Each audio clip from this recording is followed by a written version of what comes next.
우리 다 같이 사도신경으로 신앙 고백하심으로 8월 14일 새벽 예배를 하나님께 드리겠습니다. 나는 전능하신 아버지의 하나님, 천지의 창조주를 믿습니다. 나는 그의 유일하신 아들, 우리 주 예수 그리스도를 믿습니다.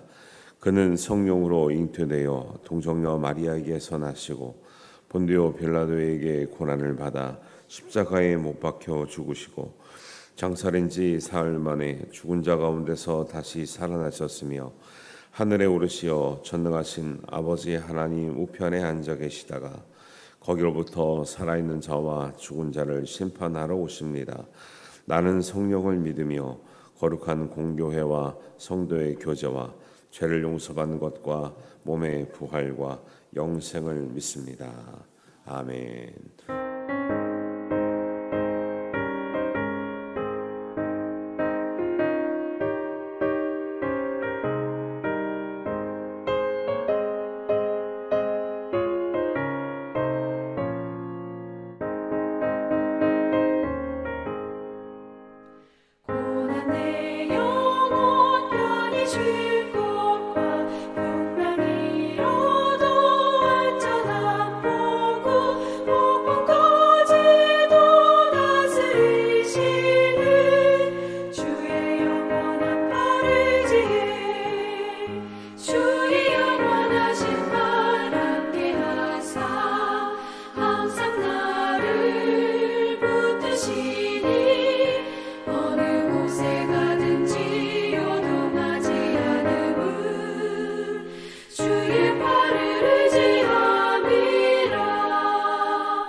오늘 우리에게 주시는 하나님의 말씀은 에스겔 17장 1절에서 10절 말씀과 22절에서 24절 말씀 함께 보겠습니다. 오늘은 17장 말씀을 보고요. 내일은 토요일 말씀 보겠습니다. 함께 봉독합니다. 여호와의 말씀이 내게 임하여 이르시되 인자야 너는 이스라엘 족속에게 수수께끼와 비유를 말하라. 여호와께서 이같이 말씀하여 이르시되 색깔이 화려하고 날개가 크고 빛이 길고 털이 숱한 큰 독수리가 레바논에 이르러 백향목 높은 가지를 꺾되 그 연한 가지 끝을 꺾어 가지고 장사하는 땅에 이르러 상인의 성읍에 두고 또 그 땅의 종자를 꺾어 옥토에 심되 수양버들 가지처럼 큰 물가에 심더니 그것이 자라며 퍼져서 높지 아니한 포도나무 곧 굵은 가지와 가는 가지가 난 포도나무가 되어 그 가지는 독수리를 향하였고 그 뿌리는 독수리 아래에 있었더라. 또 날개가 크고 털이 많은 큰 독수리 하나가 있었는데 그 포도나무가 이 독수리에게 물을 받으려고 그 심어진 도둑에게서 그를 향하여 뿌리가 뻗고 가지가 퍼졌도다. 그 포도나무를 큰 물가 옥토에 심은 것은 가지를 내고 열매를 맺어서 아름다운 포도나무를 이루게 하려 하였음이라. 너는 이르기를 주 여호와의 말씀에 그 나무가 능히 번성하겠느냐. 이 독수리가 어찌 그 뿌리를 빼고 열매를 따며 그 나무가 시들게 하지 아니하겠으며 그 연한 잎사귀가 마르게 하지 아니하겠느냐. 많은 백성이나 강한 팔이 아니라도 그 뿌리를 뽑으리라. 볼지어다 그것이 심기어졌으나 번성하겠느냐. 동풍에 부딪힐 때에 아주 마르지 아니하겠느냐. 그 자라던 두둑에서 마르리라 하셨다 하라. 22절 말씀입니다. 주 여호와께서 이같이 말씀하시되 내가 백향목 꼭대기에서 높은 가지를 꺾어다가 심으리라. 내가 그 높은 새 가지 끝에서 연한 가지를 꺾어 높고 우뚝 솟은 산에 심되 이스라엘 높은 산에 심으리니 그 가지가 무성하고 열매를 맺어서 아름다운 백향목이 될 것이요 각종 새가 그 아래에 깃들이며 그 가지 그늘에 살리라. 들의 모든 나무가 나 여호와는 높은 나무를 낮추고 낮은 나무를 높이며 나 푸른 나무를 말리고 마른 나무를 무성하게 하는 줄 알리라. 나 여호와는 말하고 이루느니라 하리라. 아멘. 네, 오늘 17장 말씀 전합니다. 17장의 말씀의 전체적인 내용은 유다의 마지막 왕이었던 시드기야가 있는데 시드기야가 하나님의 말씀을 어기고 이제 하나님은 바벨론을 이왕 의지하려면 바벨론을 의지하라 그런 말씀을 주셨거든요. 그런데 그 유다는 바벨론을 의지하지 않고 애굽에게 가서 도와달라고 그렇게 이제 요청을 합니다. 그것이 하나님은 굉장히 못마땅하신 거죠. 왜냐하면 이제 그 에스겔 동시대에 활동했던 선지자 중에 바로 앞에 선지자가 예레미야거든요. 그 예레미야서를 보면 이제 27장 12절 예레미야 27장 12절에 보면 내가 이 모든 말씀대로 유다의 왕 시드기야에게 전하여 이르되 왕과 백성은 바벨론 왕의 멍에를 목에 메고 그와 그의 백성을 섬기소서 그리하면 사실이라 그래요.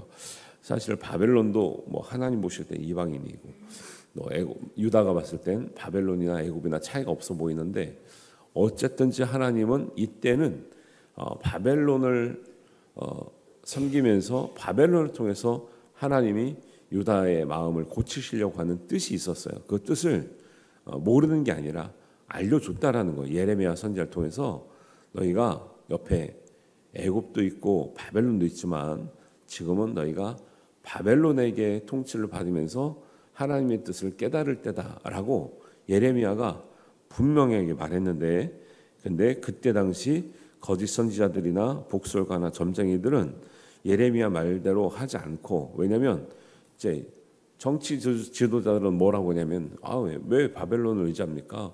우리가 애굽에 붙는 게 더 훨씬 유리합니다 라고 말을 하는 거예요. 그러니까 예레미야가 잡혀가서 매를 맞고 모욕을 당하고 수종이 깎이고 막 이런 일들이 있거든요. 이런 일들이 에스겔 바로 앞에 시대에 있었어요. 예레미야를 통해서. 그런데 결국은 시드기야가 누구 말을 들어요? 예레미야도 바벨론에게 속하여서 하나님의 뜻을 깨달아야 됩니다. 그들을 섬기면서 또 에스겔도 재차 바벨론에게 우리가 고난을 당할지라도 하나님은 바벨론 통해서 우리를 깨닫게 하시려고 합니다. 계속 얘기하고 있는데 마지막 왕이었던 시드기야가 그 말을 듣지 않는 거죠. 그래서 이런 성경의 전체적인 내용을 보면 예언자가 많았어요. 사실은 구약 시대에 선지자라고 한 사람, 예언자들이나 사람, 뭐 점을 봐준 사람들이 많았거든요. 근데 예언이라고 해서 다 같은 예언이 아니고 고난을 당한다고 해서 다 똑같은 고난이 아니에요. 예를 들면 성경에도 이렇게 나와 있었거든요. 고린도후서 7장 10절에 보면 근심이 있는데 하나님의 뜻대로 하는 근심이 있다라는 거예요. 그리고 인간의 생각으로 하는 근심이 있어요. 같지 않다라는 거의 결과가 고린도후서 7장 10절에 보면 하나님의 뜻대로 하는 근심은 후회할 것이 없는 구원에 이르게 하는 회개를 이루는 것이요 세상 근심은 사망을 이루는 것이라. 여러분 근심을 믿는 사람도 하고 안 믿는 사람도 하죠. 근데 하나님의 뜻대로 하는 근심은 하나님 말씀 안에서 하는 근심은 하나님께서 뭔가 깨닫게 해주시는 근심은 회개도 있고 구원에도 이룰 수 있는 근심이에요. 고난도 똑같습니다. 고난을 당하는데 그 가운데 하나님의 뜻을 찾고 하나님의 섭리를 찾는 고난은 고난을 통해서 연단되어지고 오히려 하나님의 좋은 길로 가게 하는 고난이 될 줄로 믿습니다. 근데 이게 그 고난을 당할 때 세상적인 기준을 가지고 후회와 원망과 비난과 비교와 절망과 이렇게 빠지면 결국 고난 당해서 망하는 거예요. 똑같은 거죠. 예언도 그렇죠. 예언도 선지자라고 해서 좋은 얘기를 많이 해준다고 해서 그 좋은 예언이 아니고요. 하나님이 전하시려고 하는 그 말씀을 전해야 좋은 예언인 거죠. 그래서 우리가 교회에서 목사님들도 마음의 양심에 많이 걸릴 거예요. 정말 해주고 싶은 말씀들이 있는데 전해야 할 말씀이 있는데 성도들이 싫어해서 못 전하는 말씀도 가끔 있어요. 들어야 되는데 전해야 되는데 근데 뭐 상처 받을까봐 아니면 싫어할까봐 또 저거 듣고 또 뭐 교회 나오니 안 나오니 할까봐 가끔 못 전하는 말씀도 있을 수 있어요. 이런 것들인 거죠. 근데 예레미야나 에스겔은 하나님의 말씀이 있는 그대로 전했을 때에 사실은 그들은 사람들에게 좋은 환대를 받지는 못했습니다. 그럼에도 불구하고 하나님은 이런 말씀을 이제 전하라 하는 뜻을 가지고 에스겔이 전하고 있는데 오늘 말씀을 읽어보니까 이 말씀이 좀 이해가 가세요, 안 가세요? 이해가 안 가죠. 에스겔이 굉장히 어려워요. 그리고 본문의 2절에 말씀하는 것처럼 특히 17장 말씀은 이스라엘 족속에게 수수께끼와 비유를 말하라. 수수께끼는 굉장히 어려운 말씀이죠. 들어도 몰라요, 잘. 근데 다행인 것은 하나님 말씀은 수수께끼라고 해서 혼자 마음대로 풀어라는 게 아니라 이렇게 비유를 하시지만 뒤에 가면 그 풀이를 해주고 계시는 거죠. 1장에서 1절에서 10절까지를 읽었는데 거기는 비유와 수수께끼처럼 나와요. 수수께끼처럼 나오는데 11절부터 21절까지는 그게 무슨 뜻인지를 풀어내주고 계시기 때문에 우리가 알 수 있다. 씨 뿌리는 비유도 그렇잖아요. 하나는 뭐 돌밭에 가시밭에 덤불에 떨어졌다. 존밭에 떨어졌다. 처음에는 못 알아듣었어요. 그것도. 근데 나중에 뒤에 보면 그것도 예수님이 설명을 해주시죠. 그래서 원래 그 성경은 이게 특히 구약 성경은 되게 이야기가 어렵잖아요. 그런데 은혜가 있으면 하나님께서 우리에게 주실 정말 말씀은 이 뭐 신학자처럼 목사님들처럼 다 이렇게 연구를 하지 않아도 하나님께서 은혜를 주실 때 지혜가 열려서 깨닫게 되는 줄 믿습니다.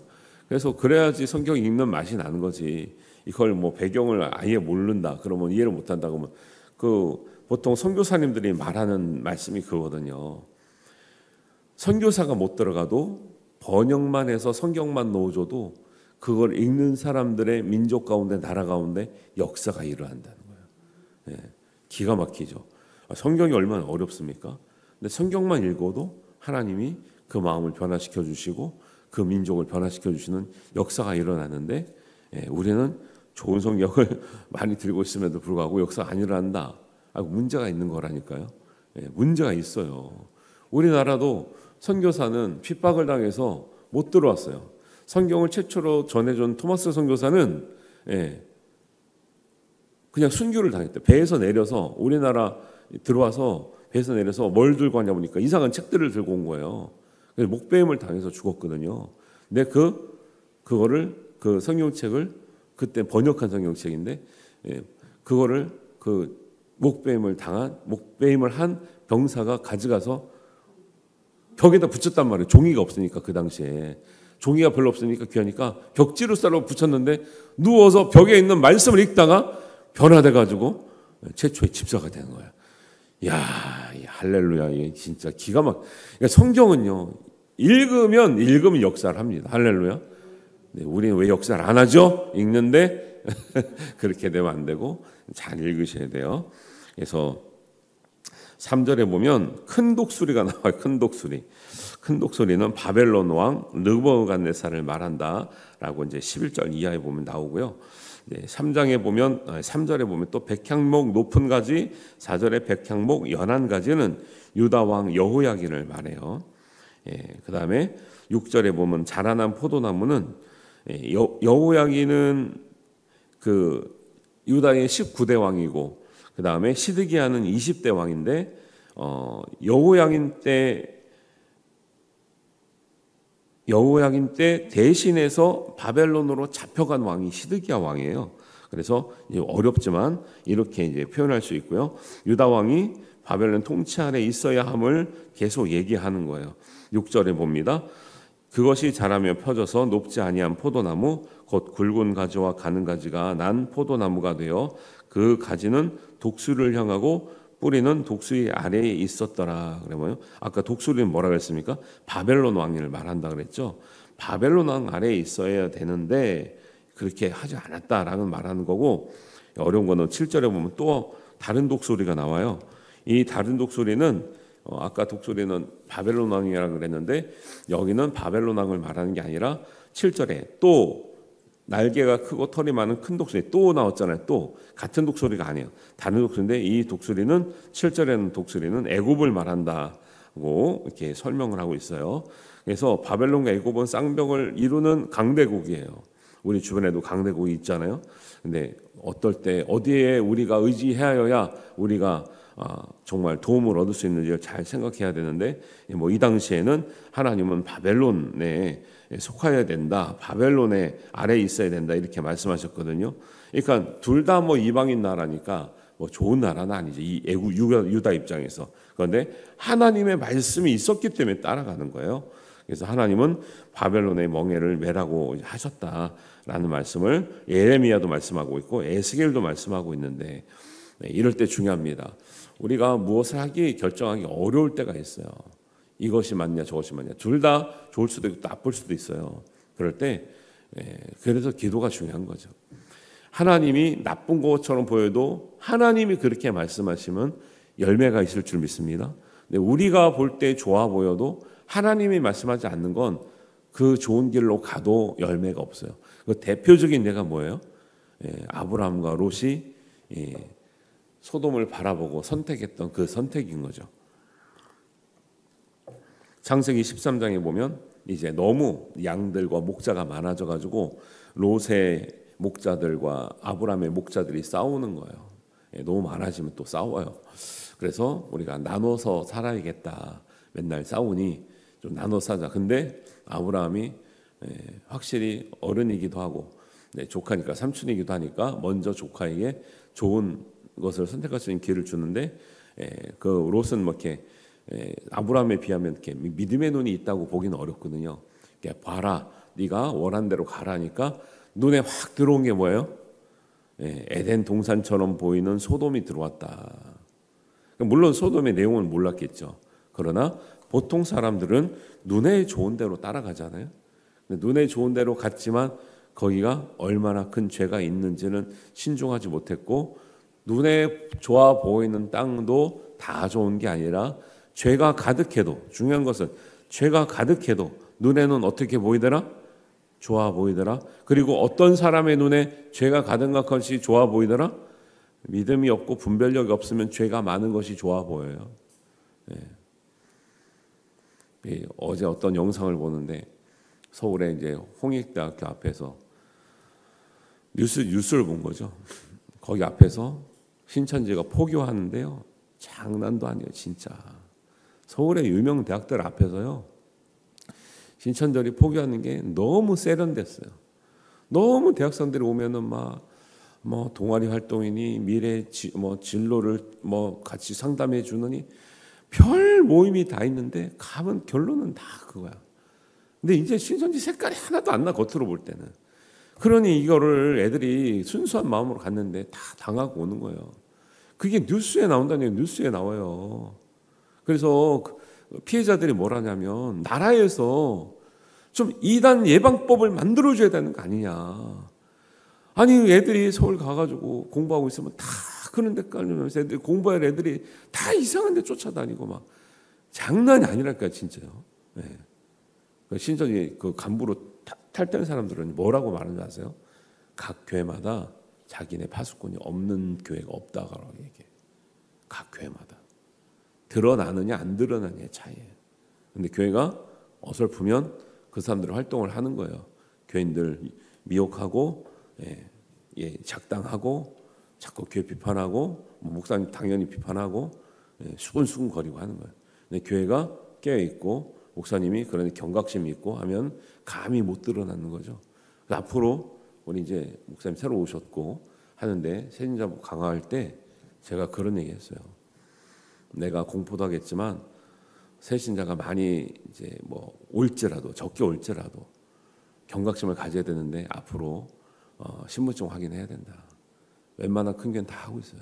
양해를 구하고 다 하고 있거든요. 오는 이름이 가짜 이름을 쓴다는 거예요.